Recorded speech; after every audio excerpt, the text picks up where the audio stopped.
All right, y'all. So, it deeply saddens me to even make this video. But you have to realize I'm making this video as for what's currently happening today. You know what I mean? I don't know what may happen in the future. I don't know what this team may do in the future. But as for today,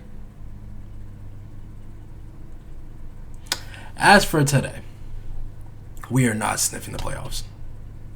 Alright? We're not sniffing the playoffs at all. Okay? We're not. We're trash. We're absolutely garbage. At best, we are a play-in team. I'm going to be honest with y'all. A play-in team. If we get past the play-in, bro, we're first-round exits, bro. We're not going to be second-round exits. We're not going to be conference finals exits. We're not even making it to the finals game. We're going to be first-round exits or play-in exits. I'm telling y'all, bro. I'm highly disappointed in this team. I can't say the team. I'm highly disappointed in this front office. But at the same time, we have to keep in mind, this man, Jonathan Kuminga, is holding us hostage. All right? He's holding us hostage. There's nothing we can do about the fact that Jonathan Kuminga, no team wants that nigga, bro. Because of the type of money he wants. You know what I mean? And the thing is, if we don't give that man that money that he wants, and we don't trade him at the trade deadline, he's still going to walk. Like, even if he doesn't get what he wants after this coming season, next free agency, if he doesn't get what he wants, he's still going to leave. You know what I'm saying?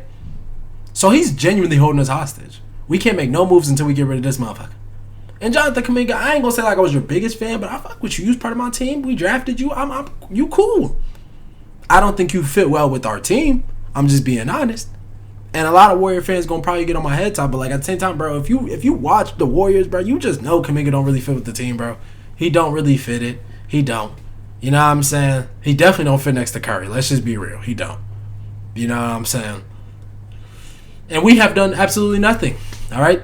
I thought this offseason for us was going to be one for the ages. And we was going to make some crazy moves, bro. We have not done anything.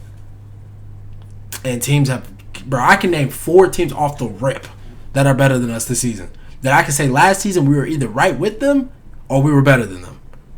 The Mavs, the Rockets, the Nuggets, and the Clippers. All 4 of those teams are better than us right now. All 4 of those teams would probably either gentlemen sweep us or sweep us in the playoffs today. Let's see what this video is talking about, man. What are the Warriors doing? The Golden State Warriors seem to have zero plan. After adding Jimmy Butler during the season to try and make a few more title rounds with Steph Curry still around, they seem to be content with doing absolutely nothing this offseason. And I'm not exaggerating, by the way. They've done literally nothing. No first-round pick, no free agency signings. As of the recording of this video, Now, I did hear that Al Horford and DeAnthony Melton are like expected to sign with the Warriors. The Warriors just have to figure out what they're doing with Kuminga first. And it's like, bro, he's genuinely holding us hostage. He's holding us hostage. Kuminga, bro, do us a favor. Do yourself a favor. Lower that price, bro, and you're going to get the fuck off the team, bro. Lower the price and you're going to get off the team. You don't want to be back with us, right? Like you said, your agent said it. You don't want to be back with us. Get the fuck off the team then. basically acted like the offseason just does not exist. Now, there are a couple of reasons for that, and first and foremost, of course, is the Jonathan Kuminga situation. Restricted free agency in general this offseason has been basically non-existent, and Jonathan Kuminga is a perfect example. He is a guy that, in theory, if there was an average amount of cap space around the league, would probably sign a new deal worth between $20 and $30 million per season this offseason, and then the Warriors would have a decision on whether or not they'd want to match that to bring him back in restricted free agency. But there is not cap space out there. The Brooklyn Nets are the only... That's another thing, y'all. Like, I knew that too. Like, the Nets are the only team out there that even have the cap space, I think. Or they do, or they did. And, like, why waste all of that on bringing in Jonathan Kuminga? Like, you know what I'm saying? So we're really bent, bro. What are we supposed to do? What are we supposed to do, bro? Our best bet is to trade him at the trade deadline. That had significant cap space coming into the season. Now, after making some other moves, I would have went and got pulled back. I don't care. I don't care what him and Draymond got going on. I would have went and got pulled back. I'm sorry. I know the Pelicans would have took.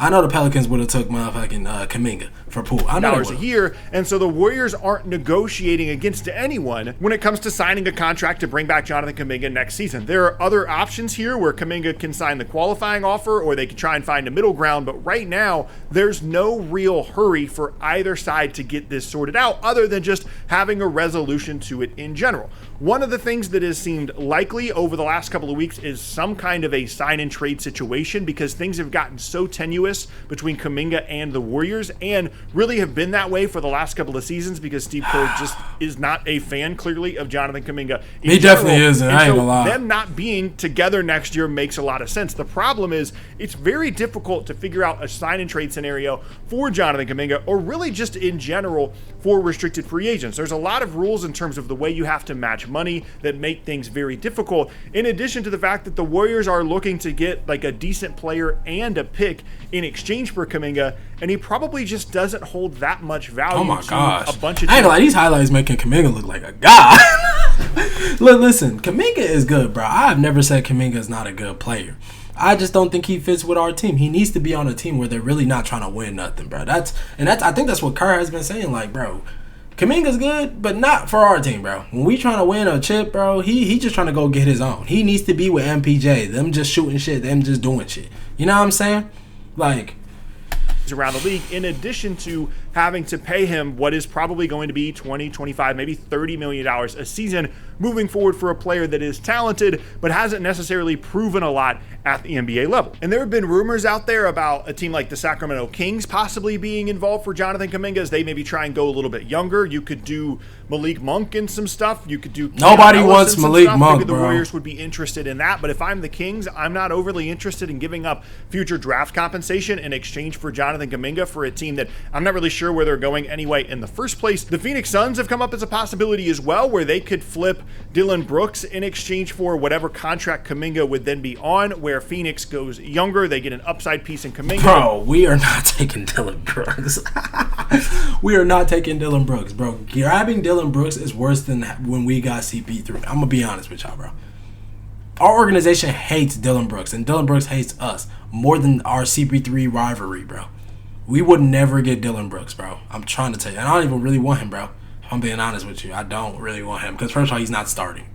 He's not starting. So why do I need him? You know what I mean? Like, him coming off the bench, bro, I ain't trying to build alongside Jalen Green and Devin Booker, whereas the Warriors get a more proven player and someone like Dillon Brooks, but the money doesn't really work there. There's a lot of complicated things they'd have to do to get that sorted out. And the bottom line is, if the Warriors can't come to an agreement on a contract with Kuminga and they can't find a team to take him on a sign and trade, what the fuck was Poole doing here, bro?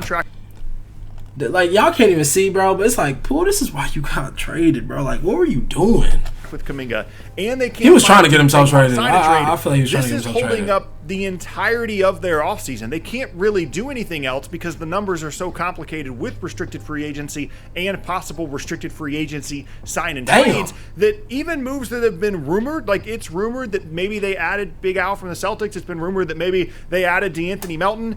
That stuff can't actually go through because they don't want to mess up their books. They don't want to change around their money on a team that's already pretty expensive because they can't resolve the Jonathan Kuminga situation. That's another reason why, reportedly at least, they only offered Bradley Beal a minimum contract before he signed with the Clippers, even though...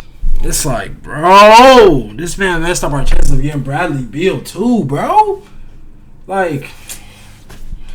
Listen, I want Kuminga to get his money, bro, but like clearly nobody's even willing to even give you the bread you asking for right now, bro.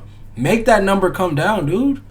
Like, that would be a pretty good situation for him and for them. Money-wise, they just weren't willing to commit really anything significant to him or any other free agent right now until they resolve the Jonathan Kuminga situation. And as of the recording of this video, it does not seem like we are even remotely close to a resolution on a situation that really could last for months longer throughout the rest of the offseason. This is the number one reason why the Warriors haven't done anything, is because they got to figure out Kuminga first. But that's not the only issue, of course, because they made their big move. Like, if they didn't trade for Jimmy Butler during the year and then made that move in the offseason, people would probably be like, oh, wow, great offseason for the Warriors. They just did it ahead of time. They just did it at the trade deadline. They traded Wiggins, which was one of their only movable contracts. They traded a pick, of which they don't really have a ton moving forward. They just don't really have other assets on the roster roster. They don't have contracts that really work that they can trade other than, of course, Kuminga, which we've already covered. And other than like getting really crazy and trading away someone like Draymond Green,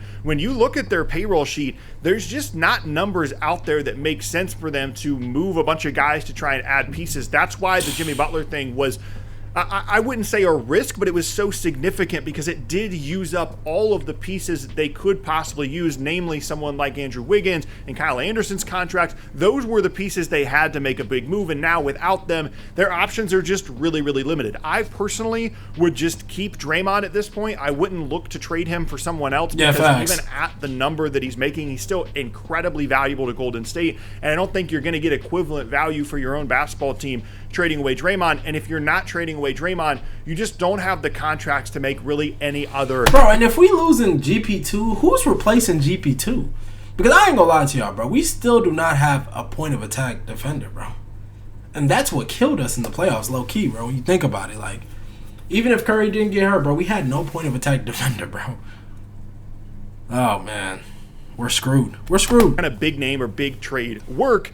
And beyond that, if you go into next year, let's just say, for example, they do the Malik Monk thing. Let's say they have Malik Monk in place of Jonathan Kuminga. This Warriors roster in general fits in a very interesting situation. Let's say that some of the rumored guys are Kevon Looney, but they're bringing in some of those other guys like Melton and Big Al, like I talked about earlier. Let's say they bring those guys in. It's an interesting team, and it's a team that in a singular postseason series, I think would have a really good chance against most teams in the Western Conference, with the exception of like the Oklahoma City Thunders of the world that are just a tier above Golden State. In a singular series, this is a roster with Jimmy Butler, with Steph, when healthy, that's well set up to punch above their weight in a postseason series, maybe make a run at the conference finals, and if something goes their way, maybe even the finals like they did a few years ago when they won the title. The problem is, and the problem that the Warriors have yet to address this offseason, is what do you do with the other 82 games? It's really cool that you only need to win 16 games to win a title once you get to the playoffs, and you've got a bunch of, as people call them, 16-game players. But they don't really have a lot of 82-game players on this team. How are they going to get through the season when Steph pulls? This man Curry was frying when Jimmy Butler Magic, bro. sprains his wrist and misses a week and a half. When Draymond needs a week off because he's getting older and he has so much responsibility defensively. And to me, that's the number one need that they still have to address. Whether it's with the Kuminga situation, whether it's with some creativity on the back end of the roster, they need bodies. They need guys that they can throw out there and rest Jimmy Butler 10 to 15 games and rest Draymond Green 10 to 15 games and still not be a play-in team, because this is an incredibly loaded Western Conference. Teams like Denver, Houston, the Clippers that are getting better this year, while the Warriors are kind of stagnating. And if they find themselves in a situation like they did last year, late in the year, where they're hovering around the bottom of the play-in standings and they basically have to have like a 30-game playoff run where they have to really go all in towards the end of the year for seeding and play-in purposes just to give them a chance at that 16-game run,